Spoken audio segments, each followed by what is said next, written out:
"You're too boring and easily predictable, Marcus. Honestly, we all see it." She said it into a microphone.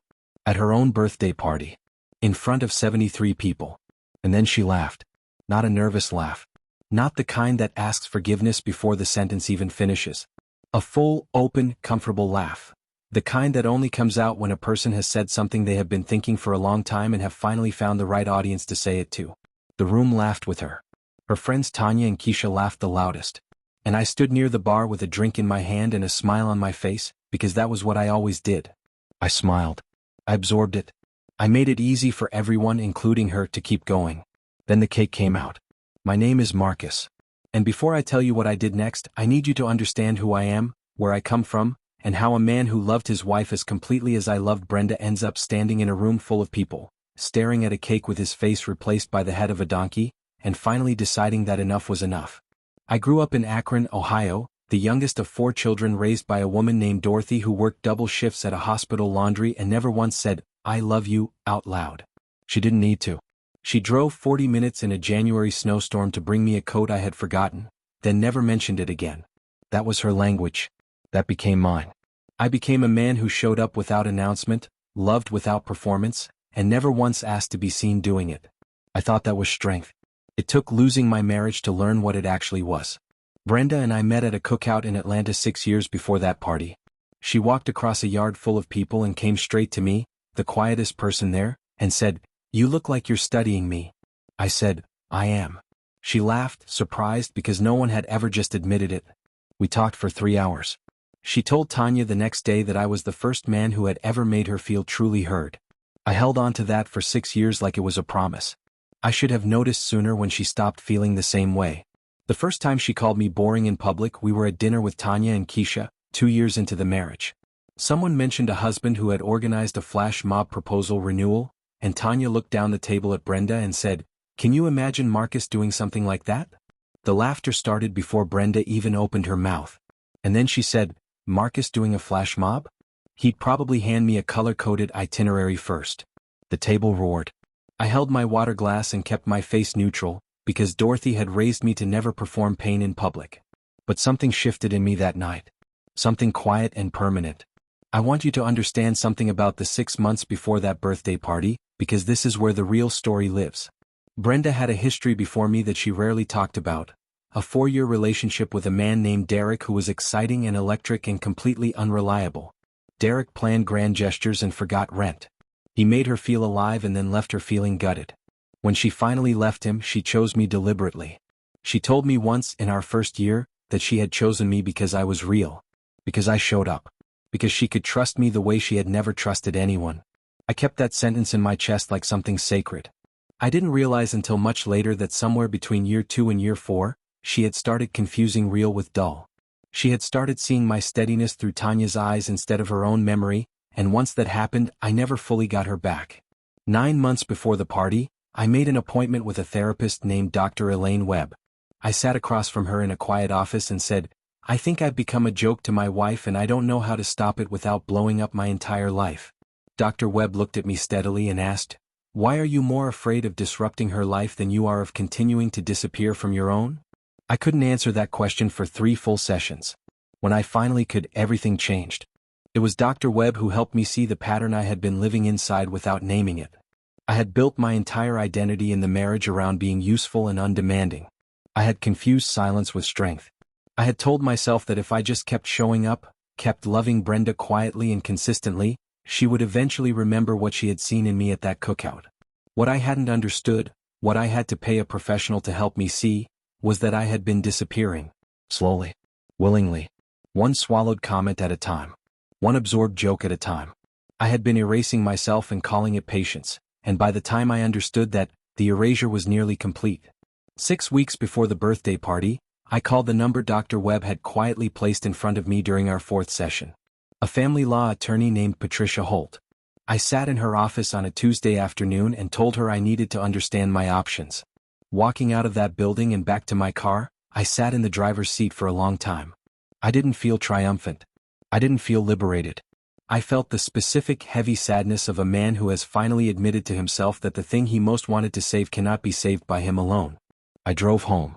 I made dinner. I set the table for two. Brenda came home, kissed me on the cheek without slowing down, and asked what was for dinner. I told her. She said great and went upstairs to change.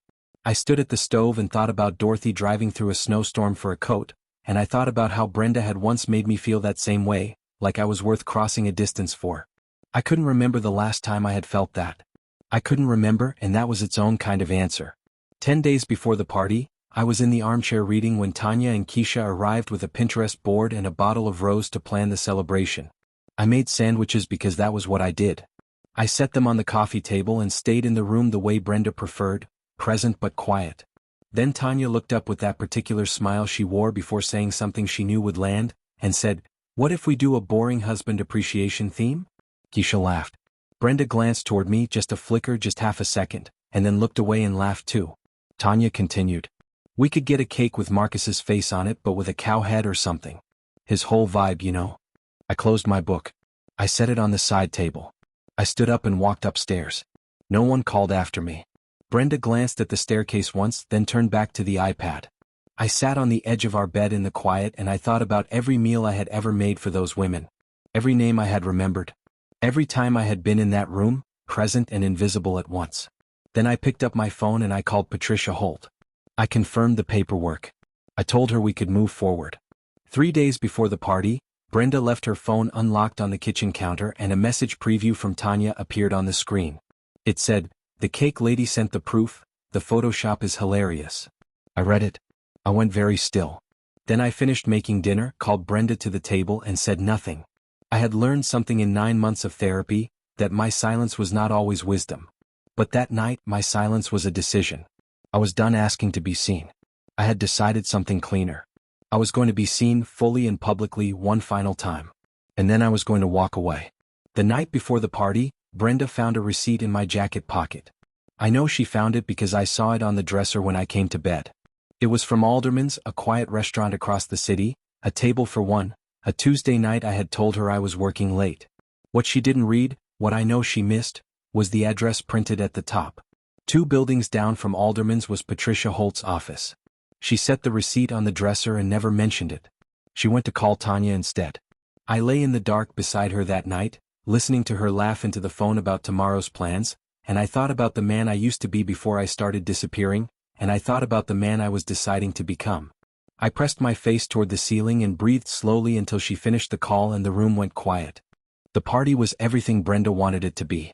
String lights, a DJ, specialty cocktails named after her, 73 people who loved her or wanted to be near her energy. By 9 o'clock the room was warm and loud and she was glowing at the center of it, the way she always glowed when she had an audience. I stood near the bar, nursing the same drink for 90 minutes, talking occasionally to a couple of her cousins I genuinely liked, watching the room the way I have always watched rooms, quietly, carefully from the outside of things. At 9:45 the cake came out. 3 tiers, white fondant, gold detailing, genuinely beautiful in its construction. And on the top tier, printed with high-resolution edible imaging, was a photograph of me in my gray Tuesday shirt with my reading glasses pushed up on my forehead, and where my head should have been, someone had placed the head of a donkey. Cling. Professional. Precise. The room erupted. Not a polite laugh, a cascading, helpless wave of laughter that moved from one end of the space to the other. Keisha bent at the waist. Tanya grabbed Brenda's arm and screamed. And Brenda, my wife, the woman who had once told me I was the first person who had ever made her feel truly heard, shook with laughter so complete that she didn't look for me once. Not once. 73 people in that room and not one of them looked to check on me. I looked at the cake. I looked at my wife's face. Then I set my drink down on the bar, walked to the DJ booth, tapped the DJ on the shoulder, and asked quietly if I could use the microphone. He looked at my face and handed it over without a word. The music cut. I stood in the center of that room with the donkey head cake visible on the table behind me and I said calmly, "I want to say something. I'm going to say it calmly because that's who I am. I know some of you find that boring. I've heard that. A lot." The room was so quiet the air conditioning was audible. I married Brenda because she made me feel like being seen was possible. She saw me in a way no one ever had. And for a long time I thought if I just kept showing up, kept loving her quietly the way I know how, she would remember what she saw in me. I paused. But somewhere along the way I stopped being her husband and started being her punchline. And I kept smiling. Because I love her. Because I thought love meant being whatever she needed, even if what she needed was someone to laugh at. I looked directly at Brenda then. Her face had gone completely still. Love doesn't mean swallowing your dignity to keep the peace. I know that now. I held the microphone one more moment. Happy birthday, Brenda. I hope tonight is everything you wanted. I set the microphone on the nearest table. I picked up my jacket from the coat rack. And I walked out. Brenda got home at 11:30. I know the exact time because I had already left by 9 and driven to my brother Raymond's place in Decatur, and she called me for the first time at 11:34. I watched the phone light up. I did not answer. I watched it light up 13 more times before midnight. I had left a note on my pillow. I want you to know I left it because I did not want her to be afraid, not because I owed her comfort. It said simply that I was safe, that I needed her not to call that night, and that I should have spoken sooner, and that part was on me. I meant every word of all 3 sentences equally. I stayed at Raymond's for 3 days. He did not ask many questions. That is what I love most about my brother. He has always understood that sometimes a man needs a couch in silence and someone who will make coffee without turning it into a conversation. On the 4th day, I asked Dr. Webb to call Brenda. Not to explain, not to mediate, just to confirm I was safe and to make sure Brenda had access to someone who could help her process what was happening. That was the last active thing I did in Brenda's direction for a long time. I had spent 6 years doing things in her direction. It was time to turn and face my own. I wrote her a letter 5 weeks after the party. 4 pages, handwritten, in the careful print she had once teased me about. I told her I had filed for separation 6 weeks before the cake, before the microphone, before any of it, that the party was not the cause but the moment I finally stopped hiding the decision I had already made. I told her about the 3 years of small erasures, the swallowed words, the jokes I had absorbed until I could no longer find myself underneath them. I told her I blamed myself for never once saying quietly and directly, "This hurts me, please stop." I told her that my silence had not been strength. It had been disappearance. And I had been disappearing for so long I had nearly vanished entirely. I told her she was not a bad person. I told her she had gotten careless with me, and I had gotten invisible, and both things could be true at the same time. I told her the version of her that had seen me clearly across a cookout yard 6 years ago was still inside her, and I believed that with everything I had. I signed it simply, Marcus. Not love. Not sincerely. Just my name, alone on the page, which felt like the most honest thing I had written in years. I did not hear back. I had not expected to. Some letters are not written for a reply. They are written because the truth deserves to exist somewhere outside of your own chest. 6 months after the party, on a cool Saturday in October, I was walking out of a grocery store in Midtown when I saw her across the parking lot. She was coming out of the bookstore 2 storefronts down and she hadn't seen me yet. I stopped walking. I watched her. She looked different, not in any dramatic way, not thinner or changed in appearance, but lighter somehow in the way she held herself. Like a woman who had been putting something down gradually and was learning to walk without the weight. I stood there for a moment longer than I should have, and then I turned toward my car and kept moving. I will never know if she saw me. I chose not to look back and find out. What I know is this. I am not angry. I was, for a while, not the explosive kind but the deep, quiet kind that lives in your chest and makes it hard to breathe all the way in. That anger was real and it deserved to be acknowledged, and Dr. Webb helped me acknowledge it without letting it become my permanent address. What lives there now is something I did not expect to find on the other side of all of this. It is peace. Not happiness in the loud, performed way the world sells it. Just peace. The specific, private peace of a man who finally stopped making himself smaller to fit into a space that was never going to expand to hold all of him. I cook real food now. I remember people's names. I cross parking lots when children fall without thinking about it because that is simply who I am. I do not need an audience for any of it. I never did. The only difference now is that I finally understand that a man who needs no audience is not boring. He is not a punchline.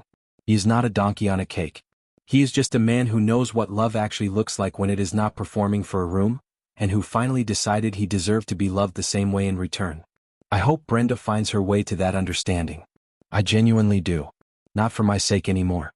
For hers. And if you are watching this and you recognize yourself, not in me but in her, I want you to hear this clearly. It is not too late to look at the quiet person in your life and actually see them. Before they set down the microphone. Before they walk out. Before the only version of them you have left is a memory crossing a parking lot in a jacket you don't recognize, already at peace without you. Look at them now. While they are still there.